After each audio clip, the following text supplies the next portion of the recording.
So before this video gets started, check this out, guys. We got some brand new hats on the website. We got the zebra stripes right there, and we got the snake skin super fire designs, and there's not very much of them. So if you guys want to help support your boys, be sure to visit goonzquad.com. But as of right now, let's get to the Supra. Dang, dude, that is sick. What is up, guys? Welcome back to the channel. So today we are finally back on our 2020 Toyota Supra.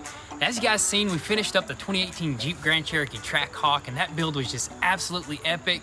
And we even started on our helicopter build, where we're actually waiting on a special tool just to remove that engine. And also we are gonna be waiting on that overhaul kit for a couple of weeks, maybe even a month, maybe more, who knows? But we are gonna keep you guys as updated as possible. But in the meantime, we are finally back on the 2020 Supra. And as you've seen in the previous videos on it, all we did was just tore it completely apart and found out what's damaged. And we went ahead and actually put in an order on all this stuff. And I believe most of this stuff is already in. So we're gonna go ahead and fire this sucker up, pull it inside the garage, and just get straight to work. All right, so y'all ready to see if this thing will fire up after sitting here for a couple months? Dude, it's been sitting for a while now, but there's power in it. There sure is power right there. Let's see what it sounds like on a cold start with this stock exhaust. Let's do it. This thing is gonna give you the silent treatment, probably. I'm ready. Ooh. Oh no.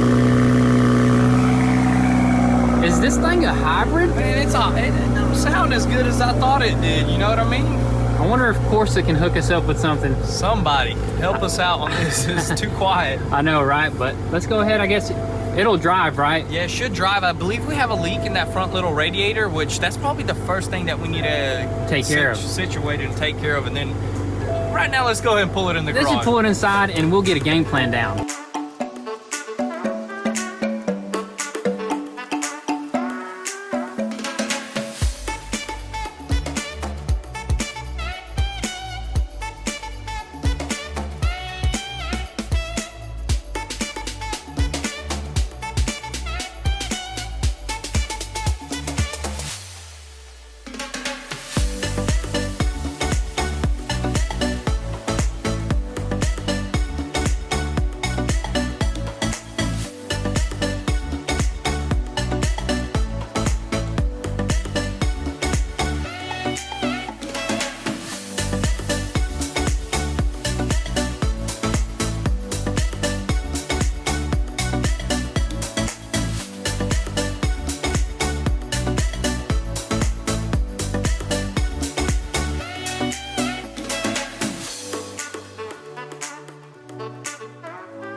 All right, guys, so the first thing that we did was lift this sucker up on some quick jacks. That way we can get to this little radiator here. And the reason why we took this sucker off is because it has a little pin-sized hole in it right there. And we're actually gonna go run to a local radiator shop to see if they can repair this. I believe they can just like spot weld that with a little bit of aluminum rod, right? Oh yeah, they should be able to spot weld it, and also they're gonna pressure test it. So we were thinking about doing it ourselves, but we wouldn't be able to pressure test it. Yeah, and we don't want no type of leaking after we get this back on there. We just want this car to be running with coolant in it so we don't mess anything up, and we can like drive it around back and forth. So we're gonna have to figure out what type of coolant goes in it as well. Yeah, there's two separate like coolant systems on this, and as you can tell, there's two tanks right there. One of them is empty, and that's the big one. So we're gonna have to probably just buy some like at O'Reilly's or something, because it is green coolant anyways. Yeah, so it shouldn't be too hard to figure that out, but I guess let's head that way. Let's do it.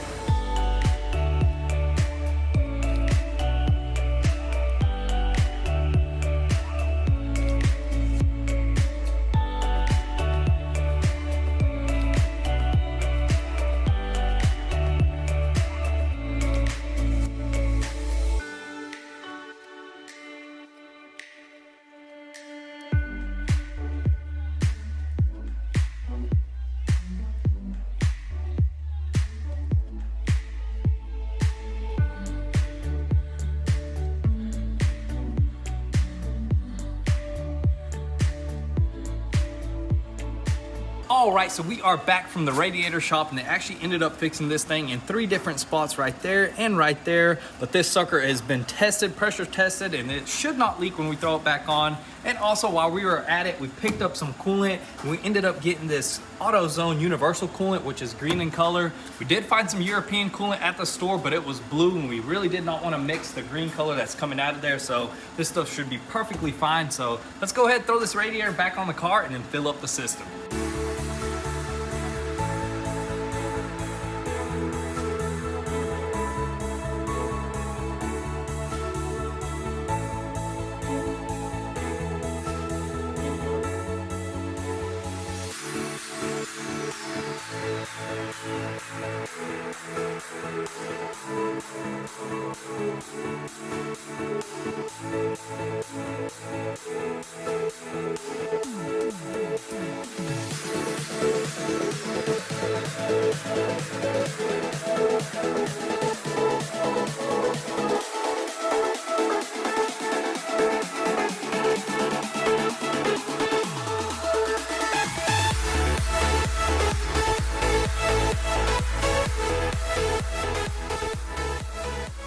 All right, so we finally got our radiator installed, and also we got the coolant poured in there, and we even vacuum pumped it just to get all the air out of the system, and we got the sucker up to temperature. Everything runs fine, the fans kicked in and all that good stuff, so we are good there. The very next thing that we're gonna do is actually bring in all the parts that we already picked up from the dealership. We've got a bunch of parts, but the most important thing that we wanna focus on right now is actually this damage right here, right? Yeah, Try to get that sucker fixed, and how do we plan on doing that right there? We can probably just bend that right up with a few crowbars and probably some hammers. It kind of just got pushed down at the top right there, which really does not look like a big deal at all. Yeah. But our main thing is to fix that and then throw that upper radiator support on and see if some of these body panels actually line up. Exactly, so let's just go ahead, bring in all those parts, and then we'll just go from there.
All right, so you might have noticed us having a little snack there, but you know what? We are back to business. What'd you have there? Just a little brownie, a cup of like coffee. I don't know, what would you call it? Coffee and milk mixed together makes a little milky coffee. That's that new little TikTok thingy that they make. Yeah. So somebody from the house hooked us up there, but we're back to business right now. What do we got going on? Well, we got all the parts in, by the way. We got the hood, bunch of big boxes. I believe we got the bumper and a few other things here and there, but we're mainly focused on this upper radiator support because we're just trying to straighten this piece out. I already hammered it a little bit up top here, straighten it out as best as possible.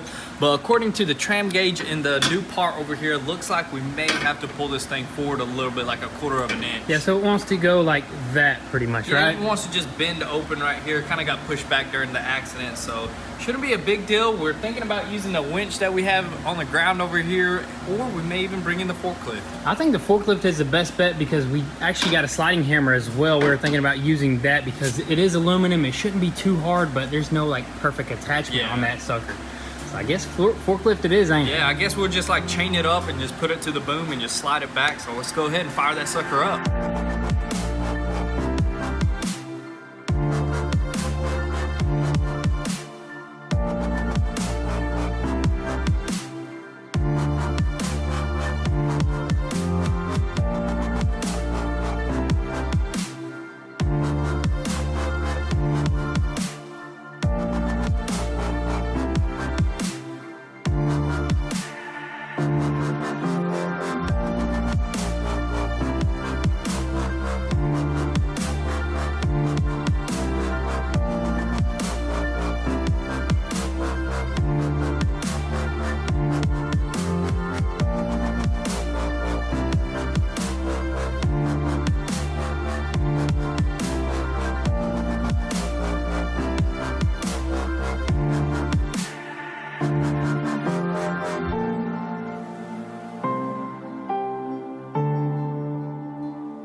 Ooh-wee, man. Hey, this is a framework machine, a Dude, portable one. A frame machine on wheels, that's for sure right there, dude. That was pretty nice right there, how it pulled out. Yeah, it pulled out pretty dang good, actually. All the bolt holes finally lined up perfectly. Let's just go over there and check it out, man. Check it out, dude. I'm glad we bought that thing right there. Great investment. Big old blue right here. Call him Big old blue. Old blue, man. Old Puts blue. in work like no one else. Oh, yeah. And we got big blue Big camo. big camo right here. She gets old blue out the dirt. She gets old blue out. She can get anything out of the dirt right there. Man, we gotta have both. We gotta have all that, man, to do what we do. We're right on the money, man. Are we? We're right on the money. Both holes line up perfectly. As you can tell, we finally are able to screw in these holes at the top. I mean, these bolts over here, dude. We're good, man. Dude, the only issue that we had while we were pulling is that this sucker was kind of sliding, but we had some that Blocks, little, yeah. We had blocks, some triangles right here trying to hold it back. But you know what? We just kept pulling, and it went right to its original spot, honestly. That aluminum was pretty dang easy to pull. What would have been nice is if we would have sunk some hooks into the concrete. Back in the day, we should have did that. You know, we weren't thinking about that, you know what? But I believe we're only gonna tell if this is good once we get all the body panels. Yeah, on, so you know? we're gonna test fit all the body panels. There may even be some more pulling. Who knows? We may even have to get that sucker on the frame machine. You know, we don't know yet. But as of right now, it went all perfectly smooth. Went right back to its spot. I believe everything's gonna fit. Yes, sir. So what's the next thing that we're gonna do right now? Next thing we're gonna do is actually open up probably all the boxes because, you know, I want to get the radiator clamps on here. I wonder, did we order those? I think so. The radiator bars or the Yeah. big old supports or whatever you call it. So we're gonna go ahead and unbox everything, see what we got, and just slowly start piecing this front end together.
Dang, son. That's a super bumper right there, man. That's just a plain old super bumper right there. And look at that.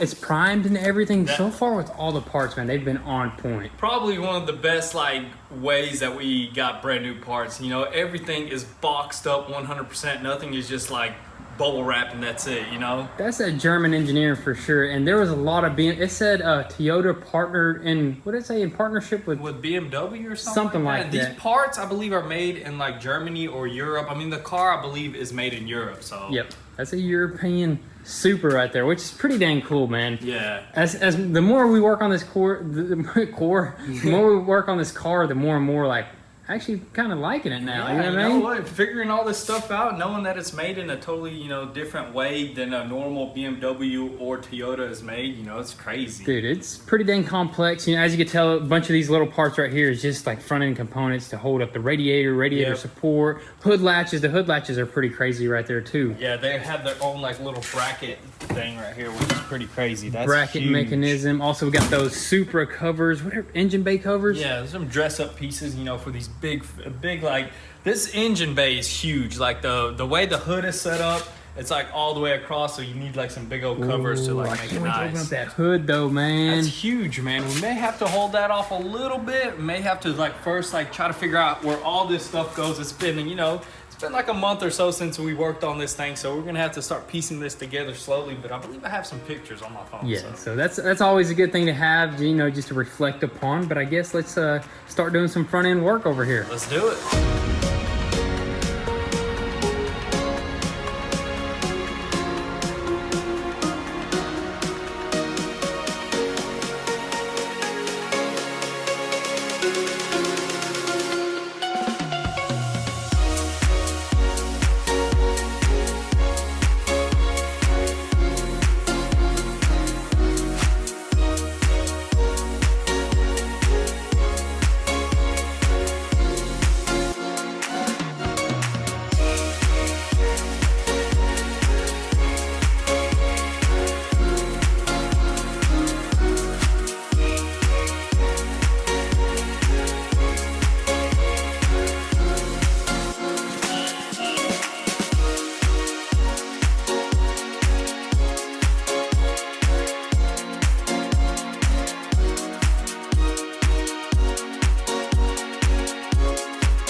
front end is basically together other than the body parts. Dude, you know what I mean? this sucker is just flowing together. Honestly, I thought it was gonna be a little bit harder, but man, just based off of memory, we're not even going off pictures. That's what I'm saying, man. I'm telling you, dude, eating them superfoods, we're just thinking a lot. Them superfoods, protein bars, and brownies, and that coffee, Man, that just got us going. But we got basically everything around the radiator completely reassembled. All the new parts here.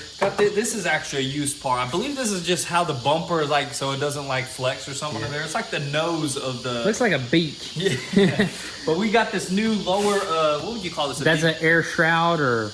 Air guide, yeah. Air guide, lower air guide. We threw this bar back on. Everything just went nice and smooth so far. Up to the top, we got these brand new brackets over here, brand new hood latches here and there. I mean, this is just looking like a Supra, you know. Dude, what? It's starting to look like a Supra. It's starting to look pretty dang cool up front here. I'd like to just whip it as it is. Man, I wish, man. Well, we are still in limp mode. For some reason, the engine won't rev up. It'll just be like... It revs up really slow, yeah. So we got to figure that out, but... I guess we're probably gonna continue tomorrow in the morning because we did get a lot of work done today, and I guess what are we gonna do tomorrow? Tomorrow we're gonna take off this beat up fender that's on this side, take off this underskirt or whatever it is, splash shield, and then I believe we're gonna swap out the hood latches, throw on the hood, the new fender, probably the front bumper, headlights, front bumper, because we did actually buy headlights. Not from the dealership. We got a really good deal online. Amazing deal, man. I thought it was fake at first. I was like, are you sure? And it did seem kind of like a scam, but we'll show you guys tomorrow, I guess in the morning.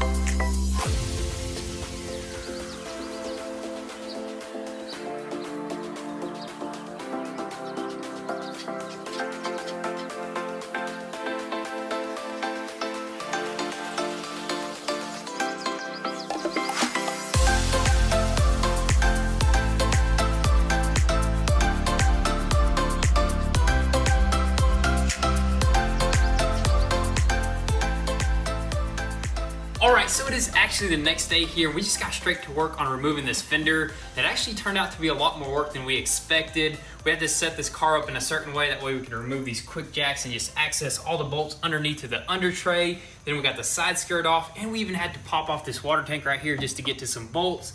But we finally got that fender off, and dude, I gotta say, that's pretty dang wild for this tiny little thing right here. For the world's smallest fender, that was probably the most amount of work we ever done. But hey, we finally got it off, and the next thing that we're gonna move on to is probably just popping on the brand new one. Then we're gonna swap out these hood hinges and bring in some body panels or headlights, and then just keep slapping body panels on this thing.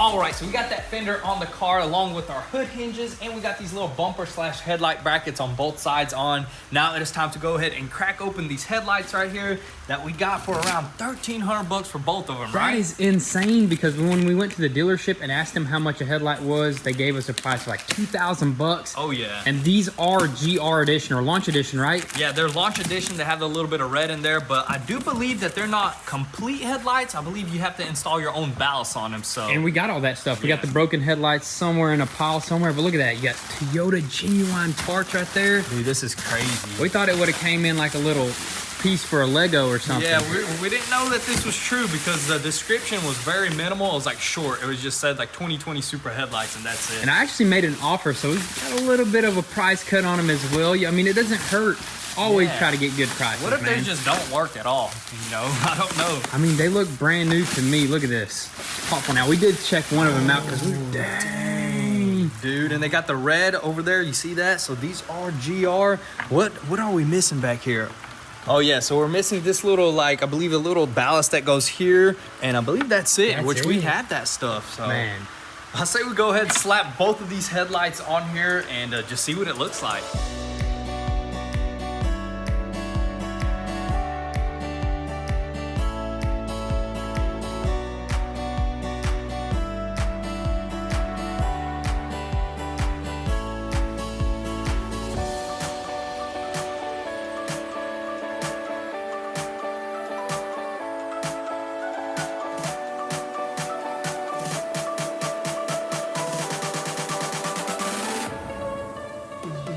Dang, dude, that is sick, man. And that is just one of them, because one of them is actually missing a ballast, right? Yeah, the ballast that came off of our broken headlight is broken, so we can't reuse it. So we're probably just gonna have to buy a ballast. I believe it's a bulb and a ballast. But dude, that orange right there looks pretty neat too. Dude, it's super bright. Hit it again. Oh, there we go, man. That is nice, man. I can't wait to have them both working, but I gotta say we saved a lot of money. $4,000 from the dealership for both headlights. That is just insane, man. I can't believe somebody was even selling these, because they just came out, these cars, and somebody had a pair of brand new ones just sitting there. And maybe they got aftermarkets or something, but I don't think we did find. Yeah, we did look up some aftermarket. Nobody makes them yet, so I don't know what happened. Maybe something may be wrong with these. We don't know. Who knows? I mean, that works clearly, the DRL, but we haven't tested the other lights, but I think they'll be all right. They look brand new to me.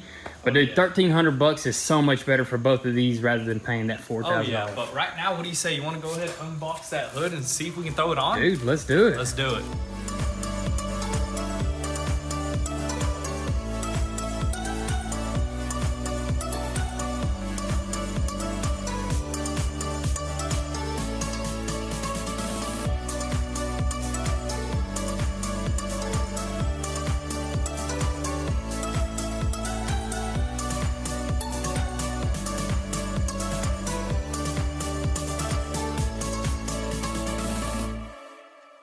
Dang, son. It's not perfect, but it's coming together. It sure is. And it looks pretty dang sick with that gray bumper, that primered bumper as it is. It almost looks like something aftermarket. I know, right? It looks crazy. And we just noticed that there's actually two pieces of this bumper, you know? It's not just, this is just like the cover, and then there's like a skeleton, almost like the Lambo, you know? Exactly, yeah. The Lambo is the exact same way, in which that skeleton was pretty expensive. So hopefully this skeleton, are we just going to reuse that one? I think we're just going to, maybe, or we're probably, yeah, we're definitely going to have to buy some, because they're kind of cracked right there. So we're going to have to buy a skeleton of the bumper. But as of right now, we kind of adjusted it with the fenders and the doors right here. And as you can tell, dude, that is looking really good. I just don't know how this, you know, how to really adjust it 100%, because it's weird how this works, because it's trying to adjust to the fender and the door at the same time. And, you know, it's kind of flimsy. Yeah, there is a lot of adjustment, though, which is a good thing, right? Definitely. There's a lot on the headlights. There's a lot on the bumper.